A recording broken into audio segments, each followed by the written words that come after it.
Mga kababayan nating seniors, kung kayo ay 60 o 65 pataas at nakatanggap na ng pensyon mula sa SSS, makinig po kayo ng mabuti dahil mayroon akong napakahalagang balita para sa inyo ngayong Nobyembre 2025. Hindi lang po ito tungkol sa schedule ng pensyon ninyo, kundi tungkol din sa pinakamalalaking dagdag sa pensyon na makikita natin sa buong kasaysayan ng SSS. Alam ko po na marami sa inyo ang naghihintay na makapasok na ang pensyon sa bangko para mabayaran ang gamot, kuryente, tubig at pangkain sa bahay. Kaya kailangan ninyong malaman kung kailan eksaktong darating ang pera ninyo.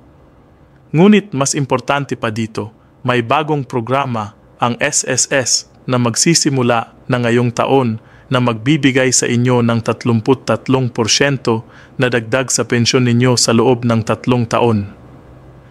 Yes po, narinig ninyo ng tama, 33% para sa mga retiree na nakakakuha ngayon ng average na 4,123 piso kada buwan. Aabot na ito sa 6,548 piso pagdating ng 2027. Ibig sabihin, may karagdagang 1,625 piso kayo bawat buwan. Hindi po ito isang beses lang na bonus, ito ay permanenteng taas ng inyong monthly pension na makukuha ninyo habang buhay. At ang pinakamahalagang bahagi, walang kailangan kayong gawin, walang aplikasyon, walang pila sa opisina. Automatiko lang itong idadagdag sa inyong pensyon simula noong Setyembre 2025. Ngunit huwag kayong matutulog sa pansitan dahil may ilang detalye kayo na kailangan malaman para hindi kayo maubusan ng pera o makaligtaan ang importante pang benepisyo na para sa inyo. Una sa lahat, pag-usapan natin kung kailan talaga lalabas ang pensyon ninyo ngayong Nobyembre 2025. Maraming pensyonado ang nalilito kung bakit hindi sabay-sabay dumating ang pera sa lahat. Ang totoo po nito, depende sa inyong SSS number kung kailan kayo mabibigyan. Tingnan ninyo po ang inyong SSS ID o UMID card ninyo. May nakasulat doon na numero na parang ganito. 34-1,200,000, 34,567-8. Yung second to the last digit, yung numero bago ang huling numero, yan po ang penultimate digit ninyo. Halimbawa, kung ang SSS number ninyo ay nagtatapos sa 78, ang penultimate digit ninyo ay 7.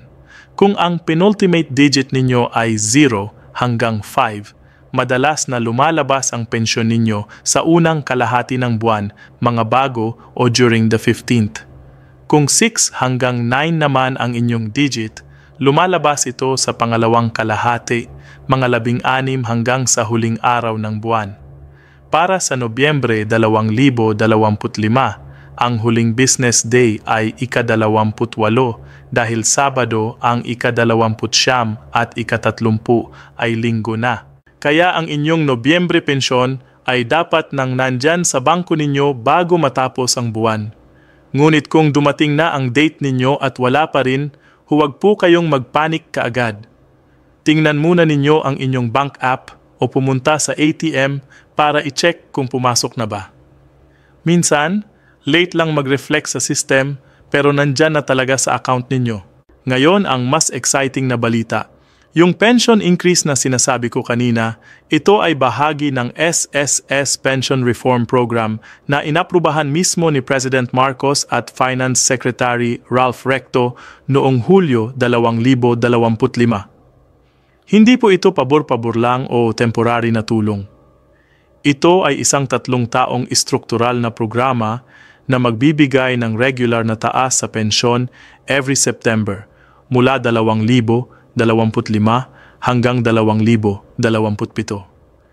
Para sa mga retirement at disability pensioners tulad ninyo, makakakuha kayo ng 10% increase bawat taon.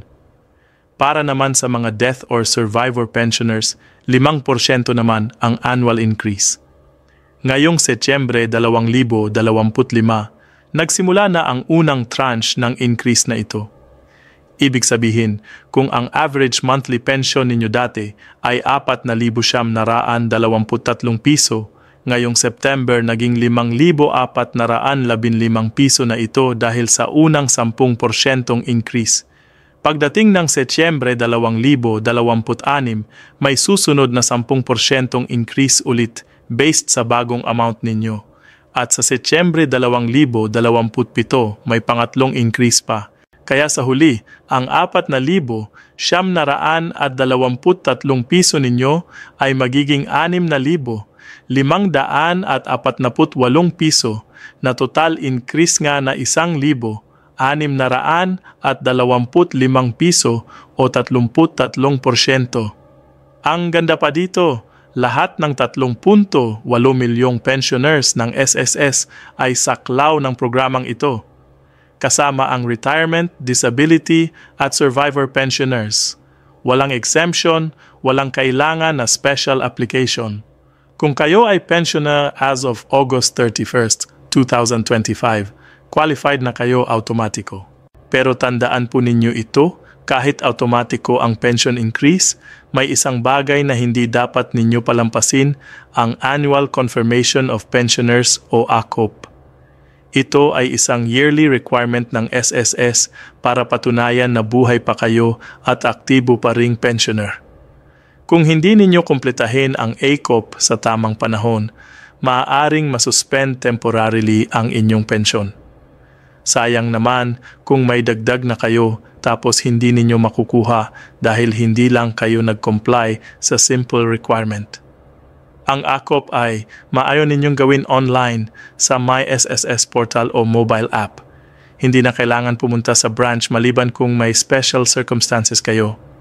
Kung may problema kayo sa online, pwede naman kayong lumapit sa pinakamalapit na SSS office na may dalang valid ID, SSS ID, UMID card o kahit anong government-issued ID at proof ng bank account ninyo. Pero mas mabilis at mas safe pa rin kung online ninyo gagawin para hindi na kayo maghihintay sa mahabang pila. Isa pang mahalagang reminder, ang pension increase na ito ay hindi na nangangailangan ng additional contribution mula sa mga active members. Ito ay maganda na balita para sa mga anak at apo ninyo na nagtatrabaho pa. Hindi tataas ang contribution nila pero tataas ang pension na makukuha ninyo. Bakit? Dahil meron daw nag-actuarial study ang SSS na nagsasabi na financially sound pa rin ang fund kahit may increase. According sa kanilang chief actuary, ang fund life ay bumaba lang ng kaunti from 2,053 to 2,049. Pero manageable pa rin ito at plano nilang ibalik sa 2,053 sa pamamagitan ng mas mahusay na collection at coverage expansion. Ibig sabihin, ligtas pa rin ang future ng SSS pension para sa susunod na henerasyon. Kaya walang dapat ikabahala ang inyong mga anak na baka maubos ang pondo dahil tumataas ang pensyon ninyo.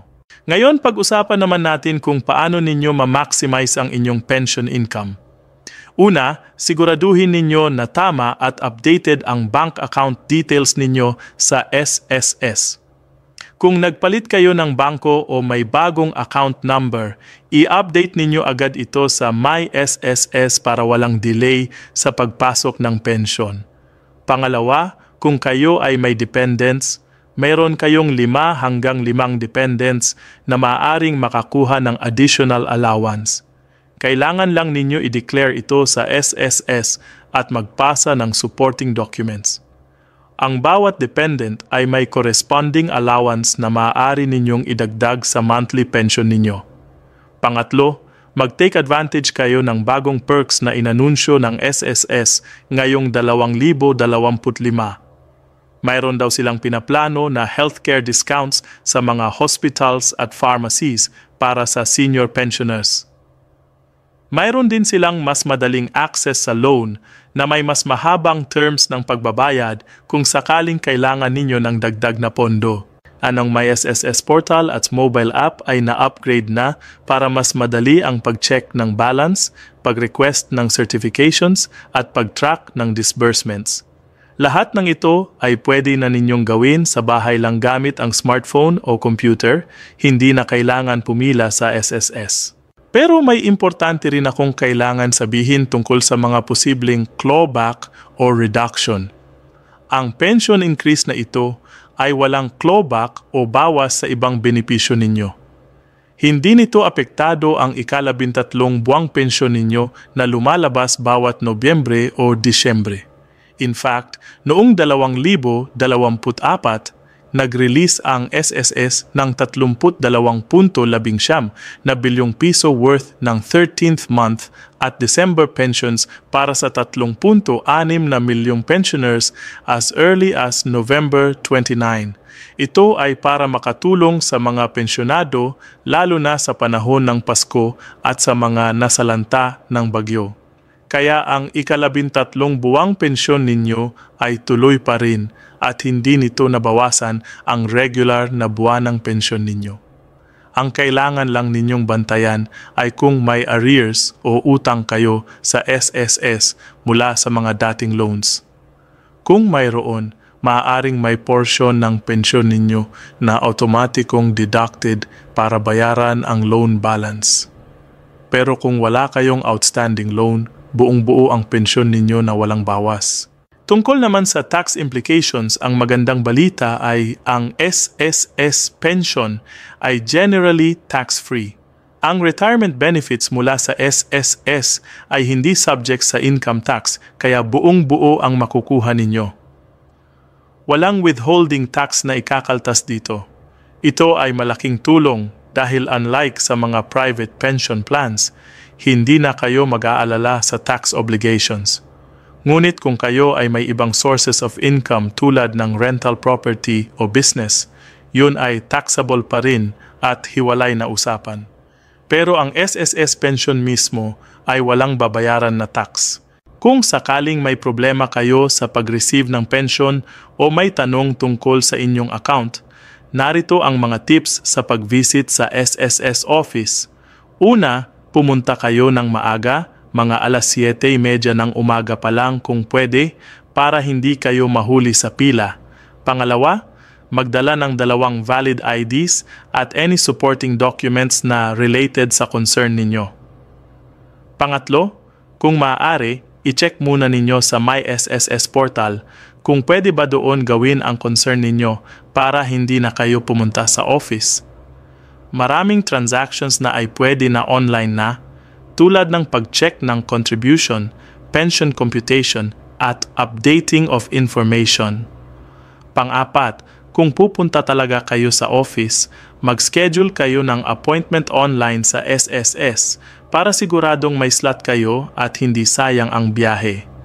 At panlima, maging patient at courteous sa mga SSS staff dahil maraming pensyonado din ang pumupunta at sila ay tumutulong din sa lahat. Sa totoo lang mga kapatid, ang SSS Pension Reform Program na ito ay isang historic milestone. Ito ang unang multi-year pension adjustment sa 68 taong kasaysayan ng SSS. Ibig sabihin, first time na may ganitong structured at sustained na increase ang pensyon.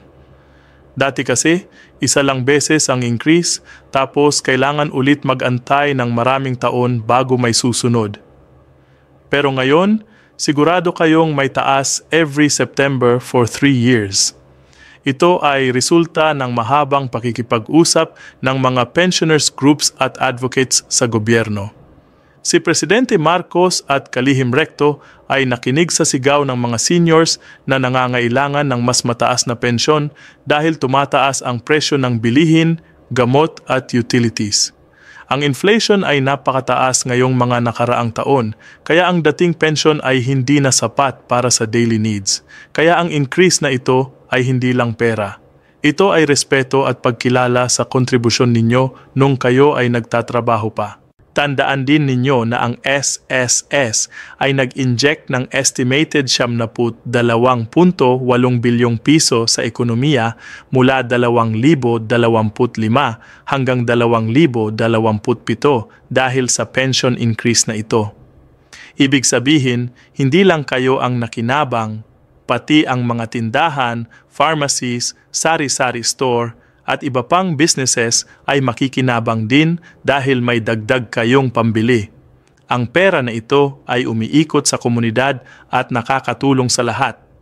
Kaya malaking bagay talaga ang pension increase na ito, hindi lang para sa inyo, kundi para sa buong lipunan. Para sa mga pensyonado na may karamdaman o disability, ang 10% taunang pagtaas ay malaking tulong din sa pagbayad ng medical expenses. Alam naman natin na ang presyo ng gamot at hospital bills ay sobrang taas na ngayon. Ang dagdag na 1,625 piso sa pensyon ay maaaring magamit sa maintenance medicine, regular check-ups o therapy sessions.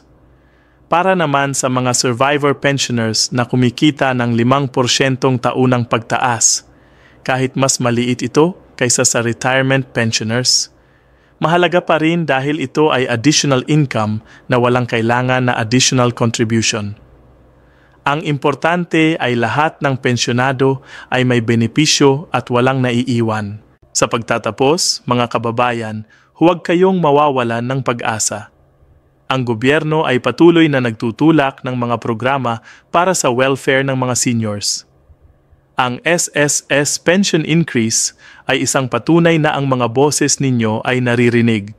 Ngayong Nobyembre 2025, bantayan ninyo ang inyong bank account para sa pension payout at siguraduhin na complete ang inyong ACOP requirement para walang disruption sa susunod na buwan.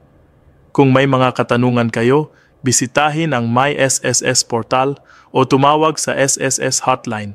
At huwag mahihiyang magtanong sa inyong mga anak o apo na mas familiar sa technology kung paano mag-navigate ng online system.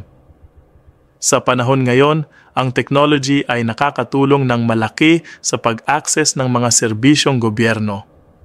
Maraming salamat sa inyong pakikinig at sana ay nakatulong ang information na ito. Mabuhay ang mga pensyonado ng Pilipinas at mabuhay tayong lahat.